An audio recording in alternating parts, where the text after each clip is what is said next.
Well आजकल hair colour बहुत ज़्यादा ट्रेंड में है, लड़कियां ही नहीं बल्कि लड़के भी हेयर कलर कराते हैं, लेकिन आपको पता होना चाहिए कि इस वक्त ट्रेंड में क्या है और तो और आपके ऊपर क्या सूट करेगा। यही नहीं, ब्लीच कराना चाहिए नहीं कराना चाहिए, आपके सारे क्वेश्चंस का जो है आंसर आज मैं लेके आई उस वीडियो में, क्योंकि मेरे साथ हैं hair expert, hair stylist. Hi Mani, welcome to Trends 9। तो सबसे पहले मैं आपसे यही पूछना चाहूंगी कि इस वक्त हेयर कलर में ट्रेंडिंग कलर्स कौन कौन से हैं? So like I said, Shivangi, colour is never out of trend.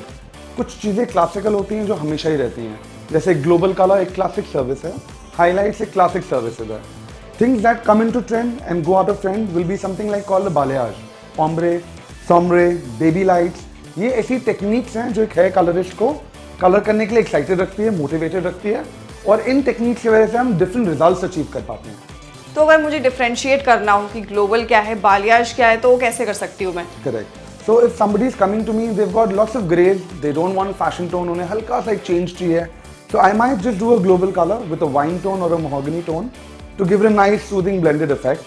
If somebody is coming for a major makeover, तो मैं उन्हें शायद बालियाज और ग्लोबल कलर रेकमेंड करूँ। बालियाज का मतलब होता है फ्री हैंड पेंटिंग। तो जब हम ये टेक्निक किसी क्लाइंट पे अप्लाई करते हैं, there are no harsh lines in the hair. Colour कहाँ से स्टार्ट हो रहा है, कहाँ एंड हो रहा है, it's very well blended. You'll have dark roots and eventually light running color all over. मुझे किसी ने कहा कि आपके स्किन टोन के ऊपर भी कलर कौन सा होना चाहिए, ये डिपेंड करता है। Is that right? तो शिवांगी, सिर्फ हम स्किन टोन नहीं, एक क्लाइंट का लाइफस्टाइल क्या है, प्रोफेशन क्या है, ये भी देखते हैं।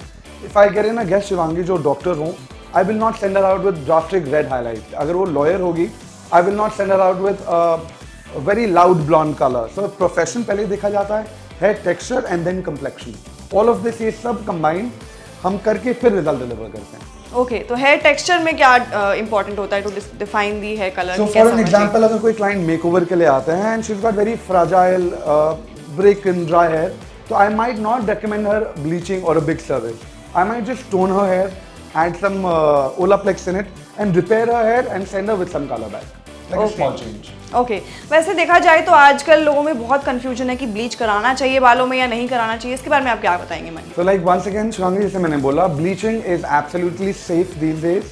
ब्लीचेस के अंदर ही प्लेक्सेस डले आ रहे हैं और हम एडिशनली भी ऐड करते हैं। So I will say bleaching is absolutely safe. Bleaching के बाद हमें क्या ध्यान रखना होता है, एक अच्छा सा sulphate free shampoo conditioner, and you have to visit us, do a hair spa, do little toning in the hair will be in shape and in order. Okay, colouring के टाइम पे ये भी कहा जाता है कि आपको मेहंदी नहीं लगानी चाहिए। Correct. क्या ये सही है कि गलत है? So henna is a huge barrier over colour. अगर कोई गेस्ट, कोई क्लाइंट henna यूज करता है, it is literally next to impossible colouring a hair. So usually we tend to get them on a base colour, एक पहले colour पे ले आते हैं, we ask them to discontinue henna and then eventually we get them on fashion tones as well with time.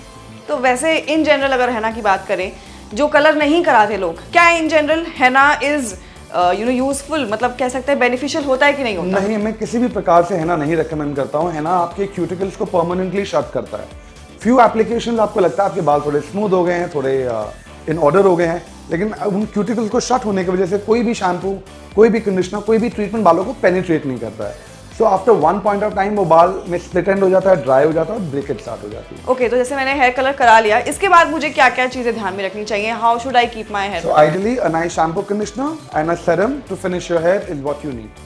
Okay, अगर mains की बात करूं तो कौन से वो कलर्स हैं जो आजकल आप देख रहे हैं लड़के करवा रहे हैं? So these days पहले मेंस में क्या होता था, they were only henna clients। उसके बाद they've come on to dye। dye के बाद वो अब कलर पे आ गए और फैशन टोन्स भी यूज कर रहे हैं, हाईलाइट्स भी कर रहे हैं, फैशन टोन्स कर रहे हैं। तो again there is a big huge change in mens colouring, बहुत रेवोल्यूशन आया ना। ओके, तो स्किन टोन जैसे फॉर एग्जांपल अगर मेरा ही आप ले लें तो मुझे आप कौन सा रेकमेंड करेंगे? Well you can wear any colour actually, but अगर आप वाइन टोन्स वेयर करेंगे लुक रियली नाइस। अगर आप एक अच्छा सा बेज और चॉकलेट ब्राउन कलर वेयर करेंगे that will also look really well. Okay, और वहीं अगर कोई डार्क कॉम्प्लेक्शन है किसी का तो उस पे क्या सूट करेगा? I recommend a more mahogany tone and I recommend कि वार्म टोन ना वेयर करें। अगर वो वार्म टोन वेयर करेंगे वो खुद थोड़ा डार्क लगेंगे। ओके, तो जैसे कि वेडिंग सीजन आने वाला है एंड बहुत सारी ब्राइड्स हैं, वो भी चाहते होंगे कि हम कुछ अपना चेंज करें मेकओवर में, स्पेसिफिकली कलर पे फोकस करती हैं, तो what are the colours that brides can go with easily? So whenever these days brides are coming to me, मैं I definitely recommend them balayage. उसमें बीच वेव्स करते हैं, आपका कॉकटेल फंक्शन हो, बहुत सारे फंक्शन, अगर आप डिफरेंट हेयर स्टाइल्स वेयर करते हैं तो ये कलर टेक्निक हर हेयर स्टाइल पे सूट करता है बहुत। It will complement anything and everything you wear and your hair style.